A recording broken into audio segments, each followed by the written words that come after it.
If I had to start DevOps again in 2026, knowing everything that I know now, I would follow this exact roadmap. I started around $300 a month, confused, overwhelmed, and jumping between different tools.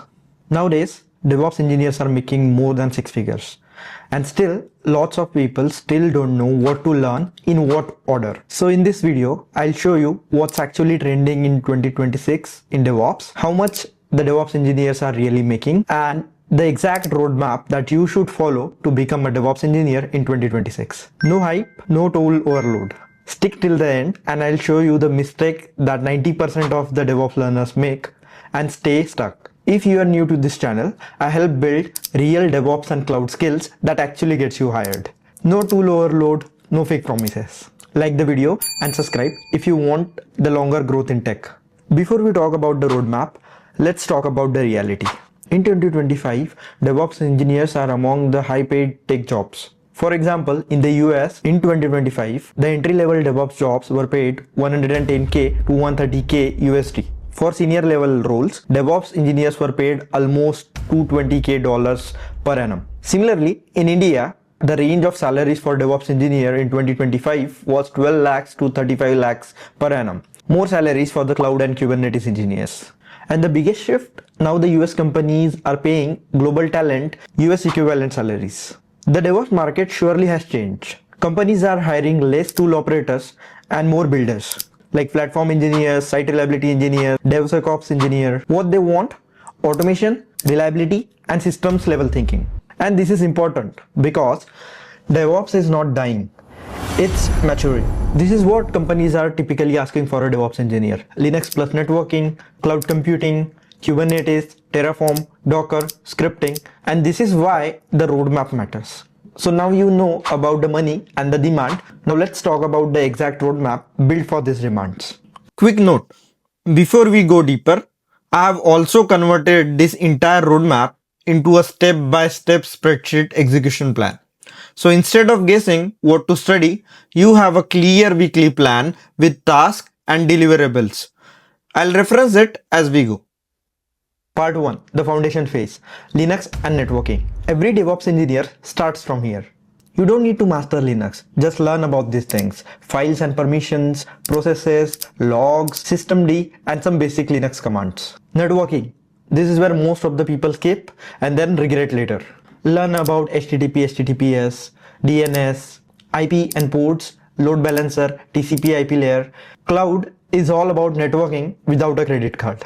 In this spreadsheet, Linux and networking are broken down into very specific tasks.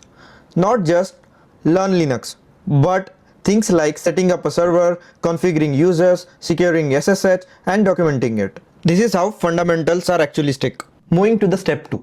Git and any of the scripting language. You cannot avoid this.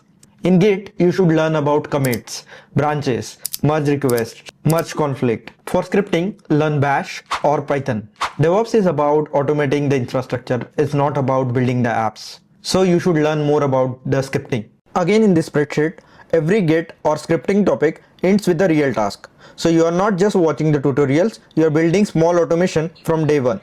Once you are good with Linux, networking, Git, and the basic scripting skills, now you should touch to the cloud. Choose any of the AWS, Azure, or GCP cloud. Learn these basic services like compute, storage, networking, IAM policies. Cloud is just using someone else's computer, but overpriced if misused. Most engineers rush to the cloud first, and that is where they get stuck. This is also where the Cloud Plan tab becomes useful. It shows what to focus on each week, how many hours you realistically need, and what you should finish by the end. Step 4 is learning about any of the CICD tool. This is where the DevOps gets more powerful. Learn tools like Jenkins, GitHub Actions, GitLab CICD. The CICD briefly consists about 3 steps: build, test, and deploy.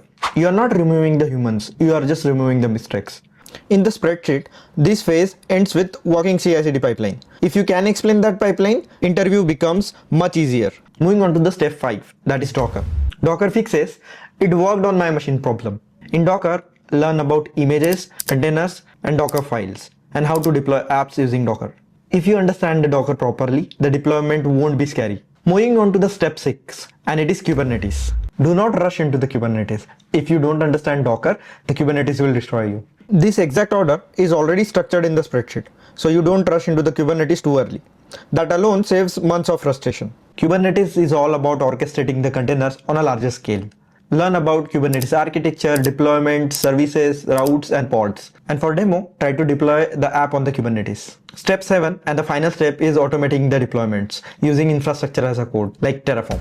This is what separates seniors from juniors. If you want this exact DevOps roadmap spreadsheet, comment spreadsheet below. It shows you exactly what to study, what to build, and how to progress week by week. This is the plan I wish I had when I had started. Terraform, it's an infrastructure as a code tool. You can repeat the infrastructure using Terraform. If your infra isn't a code, it's a liability. Here's the mistake that keeps people stuck. They learn tools, but don't build anything. No projects, no pipelines, no certifications, no real system. What actually works is that one solid project. This roadmap is not a theory. It's built for 2026 DevOps market. Real salaries, real hiring. DevOps is not hard. It's just badly explained. If you want me to convert this roadmap into a full series, comment DevOps.